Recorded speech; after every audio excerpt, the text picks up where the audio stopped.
Comenzamos. Estamos en Mishnah 5, Mishnah número 5, capítulo 6, que en realidad el capítulo 6 era un agregado que se puso posterior a la Mishnah y por eso se llama, en realidad es una baraita. Una baraita es similar, casi igual a la Mishnah, simplemente se agregó posteriormente. Es aquello que quedó fuera del cuerpo de la Mishnah. Dice la Mishnah número 6. Al tebakesh gedulá leatzmeja. No busques grandeza para ti mismo. Al tebakesh gedulá leatzmeja. No busques grandeza para ti mismo. Veal tahmod kabod. Y no desees honor. No anheles, no persigas el honor, no codicies el honor.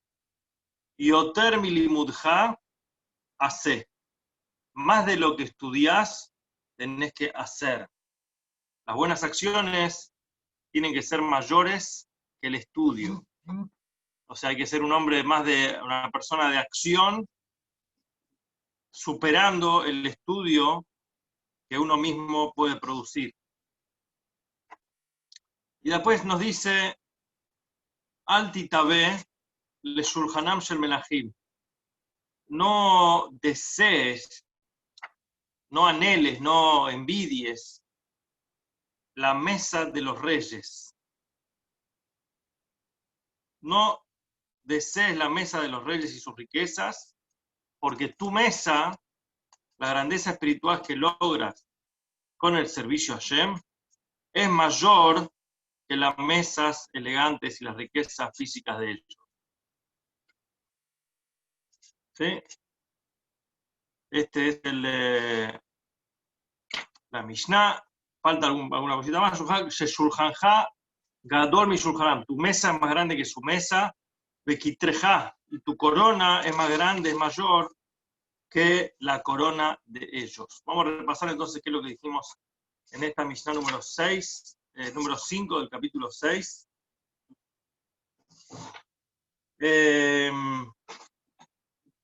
No busques grandeza para ti mismo, no desees honor.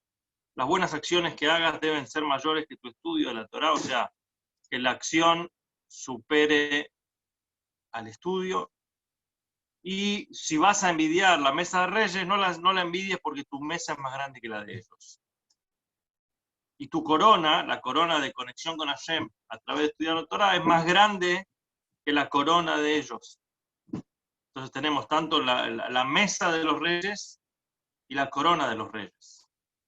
Y después, por último, una frase tradicional o muy fuerte, también muy, que dice, Nemanu bal melachteja, y es creíble, es fiel, es confiable tu empleador, o sea, Dios, tu jefe, Sheishalem leja, que él te abonará, te cubrirá, Sejar Peulateja, la recompensa de tu obra de servirle. Entonces, no busques honor, el estudio mayor que la que el estudio, no envidiar a la mesa ni a la corona de los reyes, y tu empleador es confiable que te va a pagar. Como dijimos, este capítulo, el capítulo 6, es como una recopilación y un extra de los 5 capítulos originales del Pirkei Avot, pero está traído dentro del cuerpo del Sidur, el Pirkei Avot, porque se estudia como dentro de las semanas que se pasa el ciclo de Pirkei Avot, entonces son 6 semanas. Y muchas de estas cosas ya las vimos en algunos capítulos, en el capítulo 4, vimos la idea de no perseguir el honor, la vanidad. En el capítulo 3 dijimos que nuestras acciones tienen que exceder nuestro estudio. Y entonces, principalmente, tenemos acá un enfoque en todo el capítulo 6 sobre la importancia del estudio de la Torá. Este es el motivo general de toda la Mishnah. Y de hecho esta es la conexión. La Mishnah anterior es la que habíamos dicho, este es el camino de la Torá. Pan, comer pan con sal, beber poca cantidad, trabajar arduamente para estudiar Torá. Afortunados serás en este mundo, y después en la anterior estudiamos que el rey David aprendió 2 cosas solamente de su maestro, y ya lo llamaba su maestro. Y así, todo este capítulo habla sobre el idioma, la importancia de estudiar Torá. Entonces, acá no solamente está hablando sobre una enseñanza moral de no buscar el honor, sino que principalmente en el concepto de quién es un líder, quién es un estudioso, que vale la pena ser seguido y ser considerado, y una buena cualidad para poder apreciar y para poder estudiar Torah. Entonces nos dice estas cuestiones de que el estudio, la acción supera el estudio, y no estar en búsqueda de honor y de grandeza. ¿Sí? Como se cuenta sobre los grandes sabios del Talmud, que en ellos tenían que verse. Hay una historia interesante con 2 sabios, Rabí Elazar ben Parta y Rabí Hananía ben Teradión. Los 2 fueron martirizados por los romanos, asesinados por los romanos, y Rabí Hananía fue quemado en la hoguera, envuelto con un libro de Torá, con un pergamino con el libro de Torá. Mientras se consumía el pergamino, Rabí Hananía le dijo a sus discípulos: el pergamino puede ser quemado, pero las letras vuelan en el aire. Y esta es una metáfora, la gran enseñanza que se está trayendo acá, sobre la idea del poder de las ideas, el poder de la educación, el poder de la enseñanza, que es el bien superior, trascendente que uno puede tener, que excede cualquier otro bien material. Como dijo ahí, el pergamino puede arder, pero las letras vuelan en el aire. La Torá no se destruye cuando nos queman los lugares físicos. Hace poco fue también Kristallnacht, donde se destruyeron todos los comercios en Alemania y se declaró la guerra y el holocausto y todo lo que vino a continuación. Y el pueblo judío sufrió persecución desde siempre, pero no pudieron jamás doblegarlo porque el vencimiento, la lucha, era una lucha espiritual. Y podían quemar el físico, pero lo espiritual no se puede quemar nunca. Entonces, este es el mensaje central que transmite esta Mishnah, en la idea de como cuando este sabio se estaba consumiendo con el libro de Torá, y también es una metáfora al cuerpo y al alma, que el cuerpo puede desvanecerse, pero el alma perdura, como las letras que vuelan en el aire. Por eso, de hecho, hay una analogía muy fuerte en todo lo que corresponde a el tratado de un libro de Torá, un Sefer Torá que queda en desuso, que se deja de usar. No se lo puede tirar simplemente, no se lo puede botar a la basura, sino que tiene que ser enterrado en un cementerio judío, y esto es lo que se llama Genizá, y tiene hay muchas similitudes entre el entierro judío y el trato de un Sefer Torah. ¿Por qué? Porque las letras, a pesar de que era una pluma física, con una tinta física, y un pergamino hecho de una vaca física, la categoría que se elevó ese material llegó al nivel de santidad. Y el trato que ahora tenemos hacia esto es de espiritualidad. Y por eso los nombres divinos que están en el libro de la Torá perduran por siempre, y el trato, el respeto que merece ese libro de Torá es eterno. Lo mismo con el cuerpo y lo mismo con la persona. Esa es la fusión de cuerpo y alma que se da, y poner énfasis, poner prioridad a las acciones espirituales por sobre las acciones materiales. Justamente el Hayom Yom, hay un calendario judío que se lee todos los días, que son compilados por el Rebbe de Lubavitch. Fue el primer libro que salió en 5703. Y él dice, justamente el que corresponde al día de hoy, que el Rebbe Tzemach Tzedek, en una ocasión estaban en un intento de transformar, de lograr vencer un decreto muy duro sobre la educación judía en Petersburgo, en la capital, frente a los ministros y las autoridades del gobierno zarista. O sea, no era algo sencillo, y fue arrestado en el curso de las reuniones por sus declaraciones 22 veces. Y un alto oficial en ese momento le dijo: usted me parece que no está siendo consciente que sus reclamos están cruzando la raya y usted está siendo insubordinación. En esa época, el que iba contra la corona, contra el zar, directamente se mandaba a fusilar sin juicios, sin evaluación. Era autoritario, era típico. Lo que el zar decía era, y cualquier persona que se podía considerar que se estaba sublevando era automáticamente eliminada. Entonces le dice: estás haciendo lo que se llama meridá bemalhut, estás enfrentando la corona, derrocando o sublevándote contra la corona.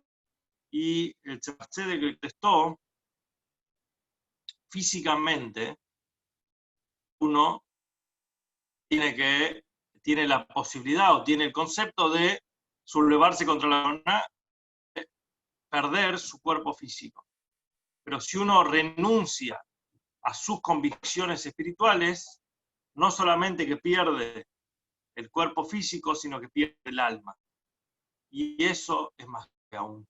Entonces, la respuesta fue: si me dan a elegir o si tengo que poner cuál es mi prioridad, priorizo el alma sobre el cuerpo y estoy dispuesto a entregar mi cuerpo para salvar el alma. Y es la misma idea que estamos transmitiendo en esta Mishnah. Poner como prioridad la espiritualidad, el estudio, y esto es una clave histórica. Si uno tiene un poquito de conocimiento de historia judía, la historia de la época medieval y antes, ¿qué nos hizo, qué nos hace una nación que nos permitió perdurar en exilio en Oriente y en Occidente y en Europa y en Rusia y en Babilonia y bajo ejecución romana y persa?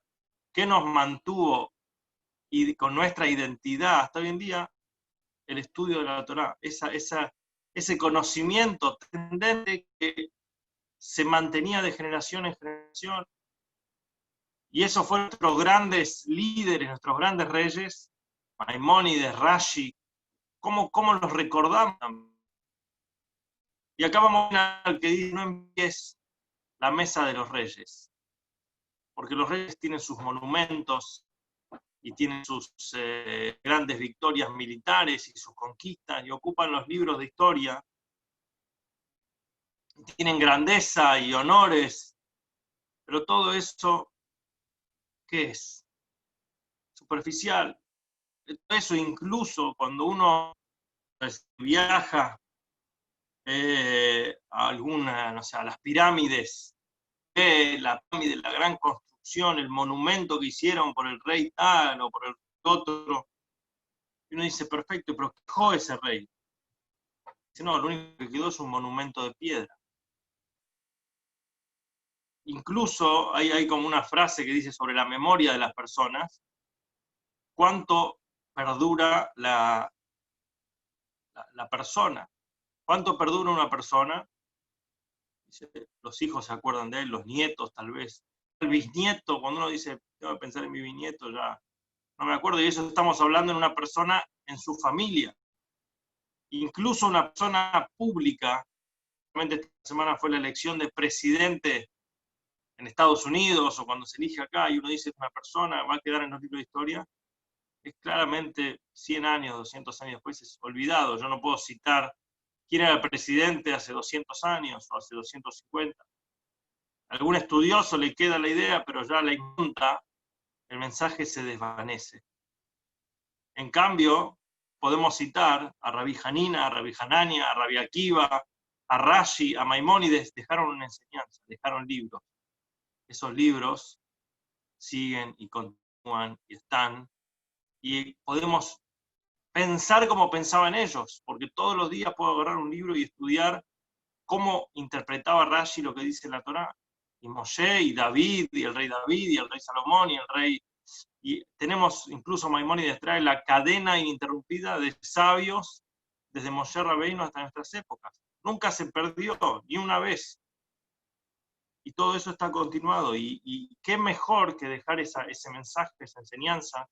Justamente hoy tenemos, esta semana tuvimos la triste noticia del fallecimiento del rabino Jonathan Sacks, rabino Lord inglés, quien fuera rabino principal de Gran Bretaña, una persona muy lúcida, muy humana, muy inteligente, muy sabia, y dejó mucha enseñanza, dejó libros, dejó clases, y uno puede conectarse todavía a su legado, a su persona, estudiando lo que él enseñó.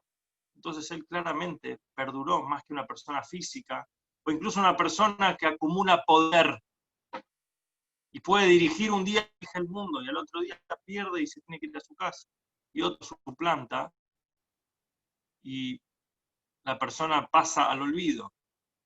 En cambio, una persona que tiene contenido, que tiene su mesa es la mesa de la Torá, y su corona es la corona de la Torá, la corona de la enseñanza, del bien haber, del modelo, del ejemplo, puede perdurar en la eternidad. Y acá nos dice, no envidies lo instantáneo, la gloria instantánea, sino justamente pensá en lo que vale la pena realmente. Entonces, esto es un poquito lo que nos está diciendo. A veces uno se deja apabullar, se deja amedrentar, se impresiona que por esa...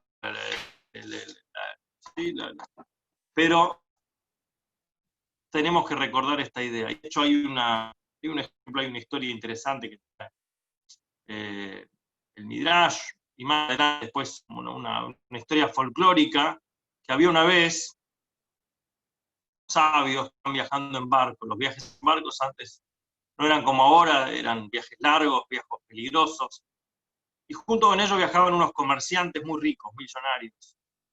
Y los comerciantes vieron a los sabios ahí y le dijeron, ¿qué están comerciando ustedes? ¿Qué traen? ¿Qué llevan? Pero la verdad que nada, nosotros lo que tenemos es nuestro conocimiento. Y los ricos se empezaron a reír, nosotros estamos llevando perlas, y estamos llevando joyas, y estamos llevando víveres, y vamos a hacer grandes negocios, vamos a abrir nuevos comercios. Y ustedes van y vienen sin nada. Se empezaron a reír.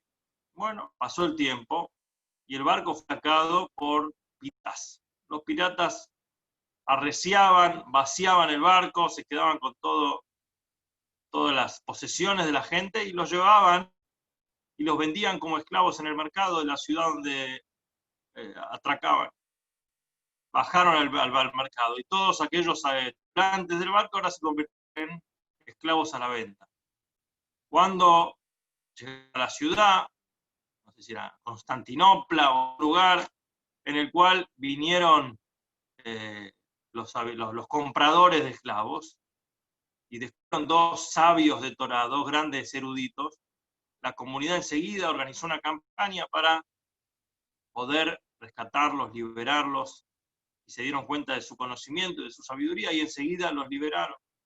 En cambio, a los dos millonarios, que su único bien era su dinero, sus bienes materiales, y habían sido expropiados completamente, y no generaban en la gente ninguna impresión, ninguna atracción. Entonces la gente obviamente trataba de rescatarlos, pero era una suma demasiado difícil de pagar, y no podían hacerlo. Entonces justamente pasaron los sabios al lado de los millonarios. Los ricos ahí dijeron, ahora entendemos que su valor es mayor que nuestro. Porque nuestras posesiones, en el momento que las dejamos de tener, perdimos quiénes somos. Ustedes siempre la tuvieron adentro suyo, y ahora los eligieron por eso. De hecho, dentro de la historia judía, esto fue un factor clave. Justo empezamos la previa de la clase hablando sobre la comunidad sefaradí, que terminó estudiando en Satmer o en Chabad, en el principio de la historia en Argentina. Pero justamente hay una famosa historia de 4 grandes eruditos que se embarcaron en un barco y fueron tomados prisioneros por los piratas. Fueron vendidos luego a 4 puertos distintos del mundo, y la comunidad los compró, los nombró rabinos y fomentaron y florecieron comunidades en esos lugares de manera extraordinaria. El rabí Shlomo Ben Aderet, el Rashba, por ejemplo, es una historia que él vivía en Barcelona y fue exiliado y después armó una comunidad floreciente, nueva, pujante en la ciudad, y así empezó lo que se llama hoy la Golá, el exilio, el famoso, lo que nosotros conocemos la diáspora, comenzó justamente a partir de estos rabinos que fueron tomados por piratas y fueron llevados a diferentes puntos del mundo, y a partir de ahí comenzaron a impartir conocimiento y enseñanza, y montaron sendas y academias, y era visible, es una cuestión hoy en día, a lo largo del tiempo, uno puede ver el impacto histórico que tuvieron estas 4 personas, individuos, a través de la enseñanza, modificaron, cambiaron el curso de una ciudad entera, un país entero, de una cultura entera, y el impacto llega hasta el día de hoy. Entonces, esto de vuelta a lo que nos dice, no desees, no envidies la mesa de los reyes, que tu mesa es más grande que su. Y esto es un material para pensar. A veces uno envidia la mesa de los reyes, pero tiene que aprender a apreciar su mesa, la mesa de los valores que realmente valen la pena, la mesa del estudio, la mesa del servicio espiritual. Esa es la mesa que al fin y al cabo te va a permitir el verdadero crecimiento. Entonces,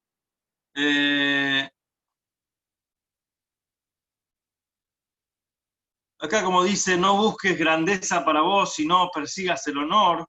También acá nos está empujando un poquito a no caer en la facilidad de la popularidad, o tratar de ser impopular, tratar de agradarle a todo el mundo. Así como dice, no busques grandeza para ti mismo y no desees honor. A veces uno puede decirle, mirá, si vos vas a hacer eso, te vas a separar un poco del resto, vas a hacer un distinto, te conviene adoptar la costumbre conveniente y dejarte llevar por lo que te dicen. Pero acá dice, tenés que saber poner un freno en esto. Y cuando de repente todos dicen que no te juntes con esa persona, o en un grupo le hacen bullying a uno para que no se junte con él, y vos te tienta dejarte llevar para que te respeten el resto y que seas parte de eso, acá nos dice, no lo busques para sí mismo, sino trata de escaparle a eso. Otra de las cosas es que la corona del rey, que es lo que dijimos un poco antes, siempre el rey vive con la obsesión de que le van a sacar la corona, que lo van a derrocar. Y de hecho, a veces tienen razón, porque hay mucha gente que envidia y ansía su lugar, y tiene una subida meteórica y una caída estrepitosa. En cambio, aquel que tiene una corona de Torá no tiene lo que temer, porque la mantiene para siempre, desde por vida. Acá también una de las cosas que dice, no busquemos honor activamente, porque eso es inapropiado. Acá ni siquiera dice en nuestro corazón. A veces hay manera de buscar honor activamente, buscar honor, hacer estrategias y planificar y hacerlo, pero dice ni siquiera en tu corazón. Y esto dice, hay que ser cuidadoso incluso con uno mismo. Y después acá otra de las enseñanzas, no busques grandeza, leatzmeja, para vos mismo. La verdad no dice no busques grandeza solamente, no dice a secas, no busques grandeza, no desees grandeza. Dice, no la busques para vos mismo, pero a veces es necesario de hacerse respetar por lo que uno representa. Esto es distinto a lo que dijimos, a lo que significa la búsqueda de grandeza para uno mismo. Cuando uno busca grandeza para uno mismo, quiere decir que todo gira alrededor de él. ¿Sí? Para uno mismo es inapropiado buscar prestigio, buscar honores, pero para los demás, en primer lugar, debes buscar el honor, el respeto y la grandeza. E incluso podemos decir, si vos tenés una representatividad, por ejemplo, ser orgulloso de ser judío, no significa que uno es arrogante por serlo. Uno es orgulloso de ser judío y se tiene que sentir orgulloso y defenderlo y tratar de que siempre esté lo mejor posible. Ahora, eso no tiene que llevarlo a él a la búsqueda solamente para su propio prestigio y su propio beneficio. Bueno, acá también nos dice, la acción vale más que el estudio, y una vez ya lo dijimos también hace algunas semanas, cuando el estudio es para la acción, es un estudio que prevalece y un estudio que dura. Cuando el estudio es solamente en teoría, no termina generando ni teniendo el impacto ni la veracidad, la honestidad que tiene cuando el estudio está conectado con la acción, con el hacer. Bien.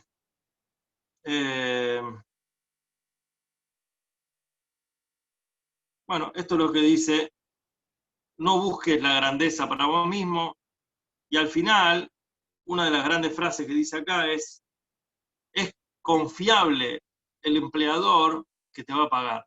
Y esto es un mensaje de cómo vivir la vida.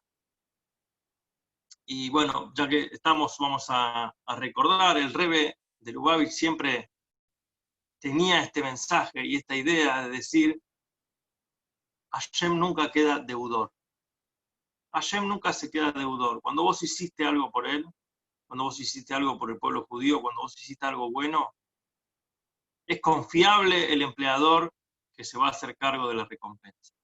Hay que tener paciencia, tal vez no la vas a ver hoy, no la vas a ver mañana, pero a la larga el impacto y el resultado se ven, se manifiestan y llega. Y esto es lo que dice acá, es creíble, es confiable tu empleador, tu jefe, que va a pagarte la recompensa por la obra de servir. Entonces, bueno, vamos a repasar un poco. No busques grandeza para ti, tenés que estar enfocado en el estudio, enfocado en el objetivo. No desees el honor, ni siquiera en tu corazón, que no sea una búsqueda, aunque sea que no hagas acciones concretas para conseguirlo, tenés que tratar de refinarte lo suficiente para ni siquiera desearlo, que seas completamente incondicional, fortalecer el estudio frente a la acción, y acá después dijimos no desear la mesa de reyes, lo efímero versus lo eterno, en los valores reales contra los valores intercambiables, trocables, que tienen altos y bajos y desaparecen. Y por último, justamente en línea con esto es, cuando vos haces lo que tenés que hacer, el Hashem no se queda nunca deudor con la persona. Por eso, este es un poquito la Mishnah del capítulo 6 de Pirkei Avot. Terminamos una nueva vuelta. Comenzaremos nuevamente el capítulo